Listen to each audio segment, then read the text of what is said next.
Thinking back to a time that I was highly motivated was when I committed to fixing an issue with my body that had caused me a lot of pain throughout my childhood.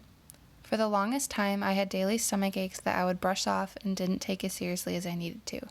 My junior year of high school, I finally took it upon myself to go see a specialist to figure out what was wrong. I decided that I was at a point where I would do whatever I needed to fix it.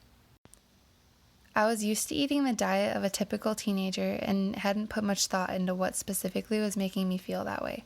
My doctor recommended that I go gluten-free since he was almost certain I had a gluten allergy. While it sounded like the worst news to me at the time, I decided to take his advice and change my eating habits from that day on.